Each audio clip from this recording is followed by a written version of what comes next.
અત્યારના છે ને બચાવ કામગીરી બે જગ્યાએ મુખ્ય ચાલી રહી છે.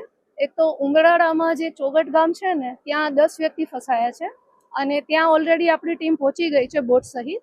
અને એક બીજી આપણી બચાવની કામગીરી અહીં મગલાણા ખાતે અત્યારે શરૂમાં છે, જ્યાં બોટ અત્યારે પહોંચવાની છે, જ્યાં સોલાર જે પ્લાન્ટ છે બે એમાં 4 વ્યક્તિઓ ફસાયા છે અને ટીમ અત્યારે એ માટે કાર્યરત છે. બહારથી પણ ટીમ બોલાવવામાં આવી છે ખરા? જી, અત્યારે આપણી પાસે જે ટીમ આવવાની છે અહીંયા એ બીએમસી માંથી આવવાની છે. ફસાણા છે ક્યારે? ફસાણા અમારી પાસે ન્યૂઝ અત્યારના બપોરે આવેલા છે. અચ્છા, હાઈવે રોડ બંધ થયા છે ખરી? હા, હાઈવે રોડ અમુક બંધ પણ થયા છે.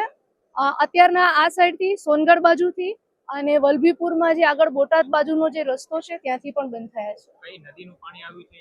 અહીંયા જે ખાસ છે ને કાળુભર નદીનું પાણી વધુ છે, કારણ કે બોટાદનું જે ઉપરવર્ષનો વિસ્તાર છે ને ત્યાં પણ વરસાદ વધુ છે, જેના કારણે અત્યારના નદીનો પ્રવાહમાં પણ વધુ છે. એના કારણે અત્યારના આપણને આ જોઈ શકીએ છીએ. બચાવ માટે કેવા પ્રકારના ઇક્વિપમેન્ટ છે એ કામે આપણે લગાડશું? પ્રશાસન દ્વારા કેવા પ્રયત્નો છે?